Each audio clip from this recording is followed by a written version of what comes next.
Sir, पश्चिम बंगाल में बकरा ईद करीब है, उसको लेकर कुर्बानी को लेकर घमासान मचा हुआ है। इसको आप किस नज़रिए से देखते हैं?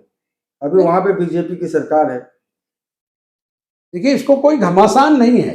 ये मुसलमानों का सबसे बेहतरीन त्यौहार, सैक्रिफाइस करने वाला और इंसानियत का पैगाम देने वाला त्यौहार है।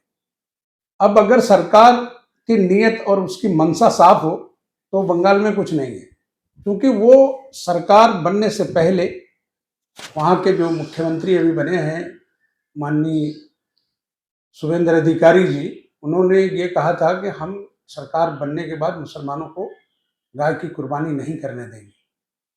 मुसलमानों ने उसे एक्सेप्ट किया और मुसलमानों ने अपने आलिम से बात करके और अपने सामाजिक लोगों से बात करके और उन्होंने तय किया कि हमें बड़े के जानवर की कुर्बानी ही नहीं करनी है। तो झगड़े का कोई इश्यू नहीं है। मुख्यमंत्री चाह रहे थे कुछ इस तरह का बवाल हो, खुद उनकी सरकार चाह रही थी कि इस तरह कोई मुद्दा आए, लेकिन मुसलमानों ने जिस बेहतरी का जिस तरह से अपना काम किया उससे साफ हो गया। दूसरी बात, एक और गेम खेलने की कोशिश हुई। हालांकि अभी उसी में जो है कि जो अभी जीते हुए आमदार हैं कबीर जी, हुमायूं कबीर, उन्होंने कहा कि आग से मत खेलो। मैं आपको वही कहना चाह रहा हूं कि जैसे चुनाव के दौरान हुमायूं कबीर का 1000 करोड़ में इस्तेमाल करके मुसलमानों के बीच नफरत पैदा करके उनके वोट काट कर और लाने का एक प्लान बाबरी मस्जिद के नाम पर दिखाया कि बाबरी मस्जिद बनेगी और ये हो जाएगा और मैं देख लूंगा। एक तरफ अमित शाह का नाम आ रहा है डायरेक्ट कि जो है हम बनने नहीं देंगे, और एक तरफ बीजेपी का सीधा सीधा रोल दिख रहा है कि 1000 करोड़ लेकर वो मुसलमानों में वोट डाल रहा है।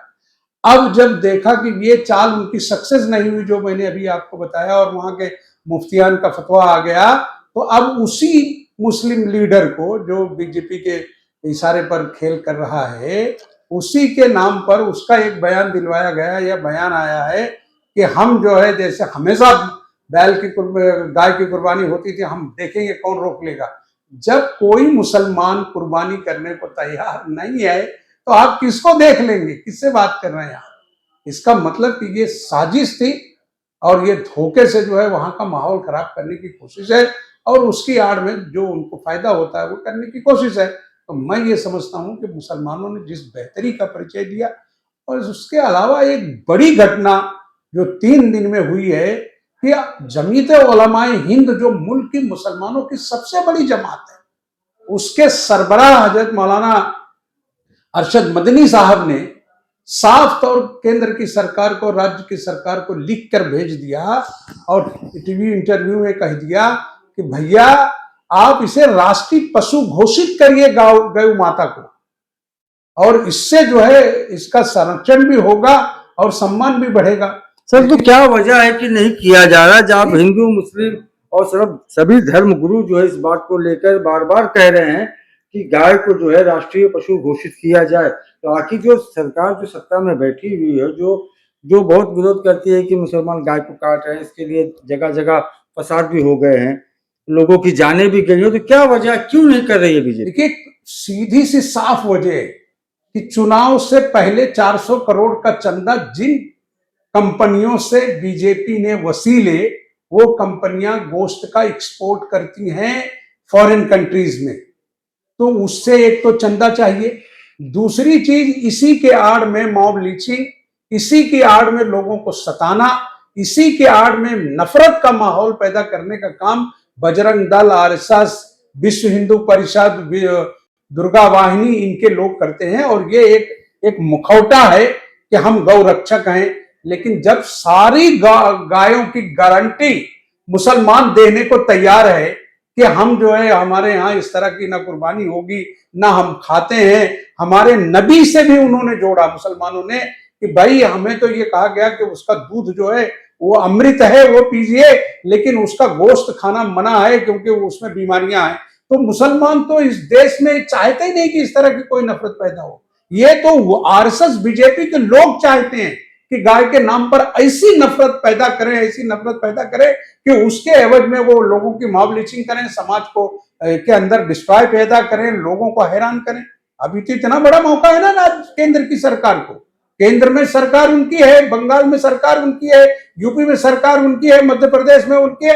तो जब आज बड़े पैमाने पर सरकार है तो इनको चाहिए कि संसद में एक बिल लाके पास कर दें कि इस देश में जो है राष्ट्रीय पशु जो है वो हमारी गाय माता है, सारी समस्या खत्म हो जाएगी। लेकिन इसके बाद हिंदुत्व का ये घटिया ड्रामा वो फिर समाज में नहीं कर पाएंगे, जिसकी वजह से वो ये लागू नहीं कर पाएंगे। तो मेरा आखिरी सवाल, जिस तरह से अभी पश्चिम बंगाल के सीएम ने जो है जो इस तरह तमाम घमासान के बाद जो पलटी मारी, उस पर क्या कहेंगे आप? देखिए, पलटी मारने इसलिए कि वहां का हजारों व्यापारी, हजारों किसान जो ये इसका धंधा करते हैं, जो पालते थे साल भर, और वो साल भर के बाद बेचकर अपने बहन बेटियों की शादी ब्याह घर का खर्चा, वो जब मुसलमानों ने मना कर दिया, पूरी मंडी खाली हो गई। पूरी मंडी में कोई व्यापारी ही नहीं है। हिंदू व्यापारी हमारे जो भाई है वो सड़क पर उतर गए, उन्होंने मोर्चा निकाल दिया, सरकार के खिलाफ आंदोलन शुरू कर दिया। तो वहां के मुख्यमंत्री को बदलना पड़ा।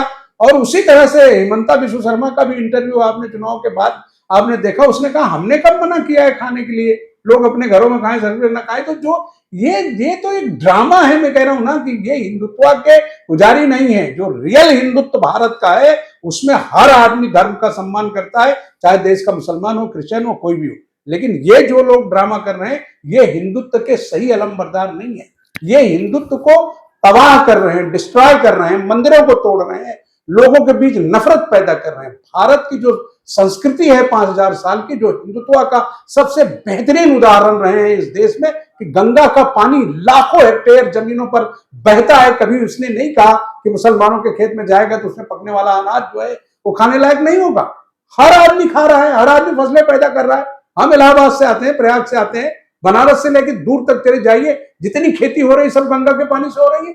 लेकिन ये ड्रामा और ये करके लोगों के बीच नफरत पैदा करने का काम इस तरह के लोग कर रहे हैं, जो भारत की बेहतरीन संस्कृति को तबाह कर रहे हैं।